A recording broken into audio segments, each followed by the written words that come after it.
A warm welcome along to this weekend's look at the Premier League fixtures with TitanBet. We start with the early kick-off on Saturday. Manchester City, the champions, taking on a Tottenham side buoyed by a win at Southampton. I'm joined by Chris, who's going to tell us how he thinks this one's going to go. Chris? Yep, been impressed by Spurs of late, I have to say. Good performances against Southampton and Arsenal, but pain at the Etihad Stadium for them recently.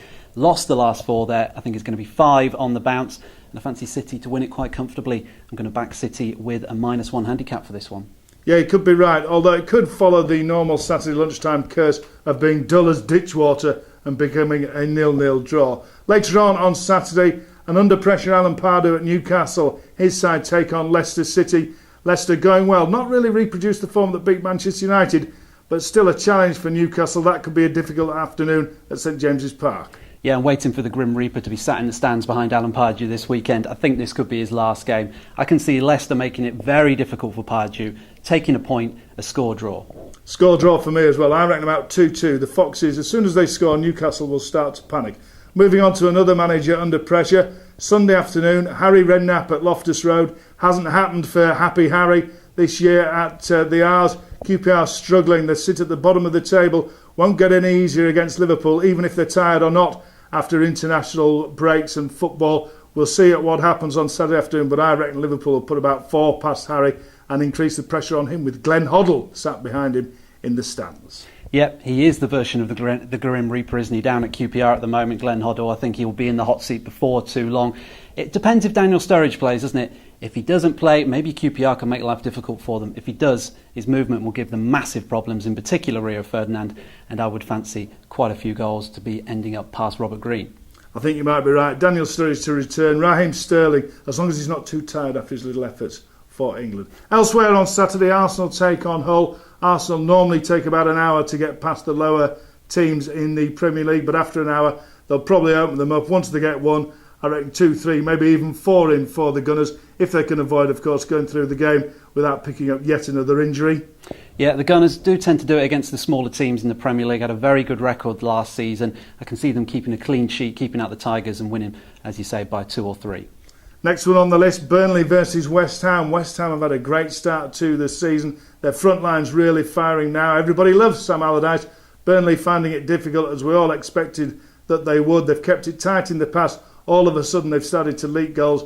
I can see them conceding 3, 4, maybe even 5 at home to the Hammers. Maybe we wouldn't go that far, but I certainly fancy West Ham to come away with all 3 points. I think it'll be tight up until half-time. I'm going to go for a draw at half-time and West Ham full-time. Following West Ham, Crystal Palace take on Chelsea.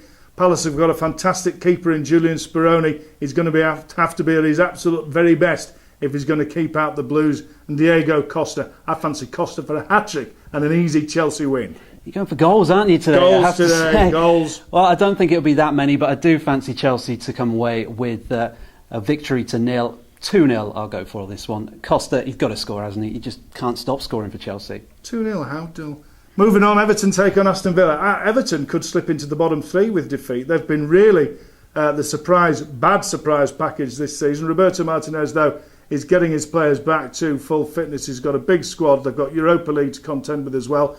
Aston Villa struggled last season. This season it's totally different. They're going well. I reckon this is going to be a close one. A goal in it either way, possibly 3-2 to Martinez's side. I'm going to go the other way and go for Villa. I think Villa looked pretty strong up until the last few weeks when they've come up against some difficult sides in Chelsea and Manchester City. I think they'll keep Everton at bay and win 1-0. Yeah, it should be a good game, that one at Goodison Park. Moving on, and still on Saturday, Southampton take on Sunderland at 3 o'clock. Southampton suffered a rare defeat last time out. They've had a great start to the season. Sunderland, though, for all their woes, have only been beaten once, and Gus Poyet believes his side are beginning to learn exactly the way he wants to play. So I reckon this could be a tough afternoon for Southampton, even at home in front of their own fans, and I'm going for a rare away win for the Black Cats. I'm not quite as brave as you, but I do fancy Sunderland to get something from this game. They're a very awkward team to play against this season. Poyet's got them tough to beat. I fancy it'll be a draw. Well, we'll wait and see on that one. Moving on to Sunday. Stoke City against Swansea is the Super Sunday game. Not quite aptly named that one. It could be very dull indeed. Stoke against Swansea. Swansea pass it about for 45 minutes and never have a shot on goal. Stoke themselves have had an indifferent campaign. I'm going for a dull 0-0 draw.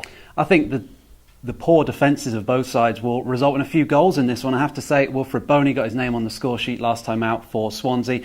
I think he'll get a goal again. Again, though, I think it will be another draw, 1-1.